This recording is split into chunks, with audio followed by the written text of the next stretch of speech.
रिमझिम रात को अपने कमरे में अकेली थी जब अचानक एक अजनबी लड़का घुस आया। वो रिमझिम से कुछ राज बताने या मदद मांगने आया था, लेकिन रिमझिम डर गई और उसे चाटा। क्या आप तैयार हैं एक ऐसी रात की कहानी सुनने के लिए जहां रिमझिम के कमरे में घुसा एक लड़का सब कुछ बदल देता है? रिमझिम के कमरे में कौन था वो लड़का? समीर ने उसे देखकर रिमझिम से क्या कहा? रिमझिम ने उसे चाटा क्यों मारा? आज का एपिसोड सबसे बड़ा शक और ट्विस्ट। चलिए शुरू करते हैं। रात के 11 बज चुके थे। महल की दीवारें सन्नाटे में डूबी हुई थी। रिमझिम अपने कमरे में बैठी थी। वो थकी हुई थी। दिन भर की साजिशें, अविक की चिंता और समीर के साथ का वो प्यार नफरत का रिश्ता, सब कुछ उसके मन में घूम रहा था। उसने आंखें बंद की, बस थोड़ी देर शांति मिल जाए। वो बुदबुदाई। अचानक दरवाजे की तरफ से हल्की सी आवाज आई, खट खट। रिमझिम चौंक गई। कौन है? उसने पूछा। कोई जवाब नहीं। फिर दरवाजा धीरे से खुला। एक लड़का अंदर घुस आया, काला कुर्ता, चेहरा छुपाने की कोशिश में। रिमझिम खड़ी हो गई। तुम कौन हो? यहाँ कैसे आए? लड़का पास आया। उसकी आवाज कांप रही थी। रिमझिम, मुझे सुनो, मैं तुम्हें सच बताने आया हूँ। रानी साख की साजिश, अविक का सिंहासन, सब खतरे में है। रिमझिम पीछे हटी। तुम झूठ बोल रहे हो, बाहर जाओ वरना मैं चिल्ला दूंगी। लेकिन लड़का रुका नहीं। वो और पास आया। मैं झूठ नहीं बोल रहा, मुझे विश्वास करो। रिमझिम का दिल जोर जोर से धड़क रहा था। डर, गुस्सा सब मिल गया। उसने हाथ उठाया और जोर से चाटा मारा। थप्पड़ की आवाज कमरे में गूंज गई। लड़का पीछे हटा। उसका गाल लाल हो गया। तुमने मुझे मारा?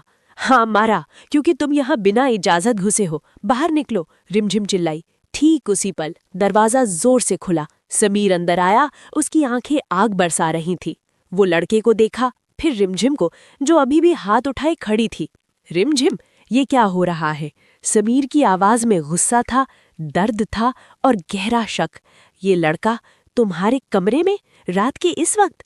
रिमझिम घबरा गई। समीर, सुनिए, ये जबरदस्ती घुसा था। मैंने उसे रोका और चाटा मारा, क्योंकि वो। समीर ने लड़के की तरफ देखा। तुम कौन हो? यहाँ क्या करने आए हो? लड़का डर गया। वो पीछे हटा। मैं बस। और वो भागने लगा। समीर ने उसे पकड़ने की कोशिश की, लेकिन लड़का खिड़की से कूदकर भाग गया। समीर मुड़ा रिमझिम की तरफ। उसकी आंखें सख्त। रिमझिम, सच बताओ, ये लड़का कौन था? तुम दोनों अकेले रात में क्या चल रहा है? रिमझिम के आंसू बह निकले। समीर, आप मुझे गलत समझ रहे हैं। वो आया था कोई राज बताने, लेकिन मैं डर गई। मैंने चाटा मारा क्योंकि मैं अकेली थी और डर लग रहा था। समीर ने कदम बढ़ाया। तुम्हें पता है इस महल में कितनी साजिशें चल रही हैं, और तुम रात को कमरे में किसी लड़के को आने देती हो? क्या मैं तुम पर भरोसा करूं? रिमझिम रो पड़ी। समीर, मैंने कुछ गलत नहीं किया। वो शायद रानी सा का भेजा हुआ था, मुझे बदनाम करने के लिए। मैं अविक के लिए लड़ रही हूँ, आप जानते हैं ना? समीर चुप रहा। उसका चेहरा पत्थर सा।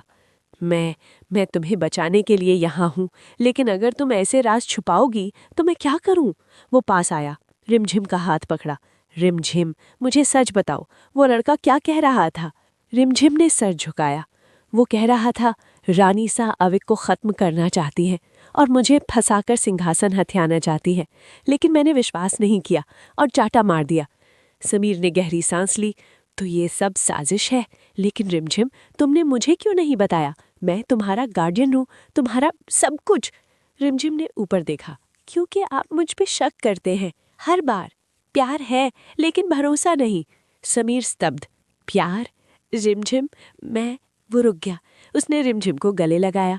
पहली बार इतना करीब। मैं माफी मांगता हूँ, मैंने गलत समझा, लेकिन डर लगता है तुम्हें खोने का। रिमझिम रोते हुए बोली। समीर, अब क्या होगा? वो लड़का भाग गया, लेकिन वो वापस आएगा? समीर ने उसे छोड़ा। नहीं आएगा, मैं पता लगाऊंगा, रानी सा को सबक सिखाऊंगा। लेकिन रिमझिम, वादा करो, आगे से कोई राज मत छुपाओगी। रिमझिम ने सर हिलाया। वादा। लेकिन बाहर रानी सा खड़ी थी। उसने सब सुना। ये खेल अभी खत्म नहीं हुआ रिमझिम, तुम्हारी मांग अभी बाकी है, और अब तुम्हारा राज भी खुलेगा। कहानी खत्म नहीं हुई। रिमझिम और समीर के बीच शक दूर हुआ, लेकिन नई जंग शुरू हुई। अविक सुरक्षित था, लेकिन महल में छुपे राज अभी और निकलने वाले थे। क्या होगा आगे? क्या वो लड़का सच में रानी सा का था? क्या समीर और रिमझिम का रिश्ता अब मजबूत होगा?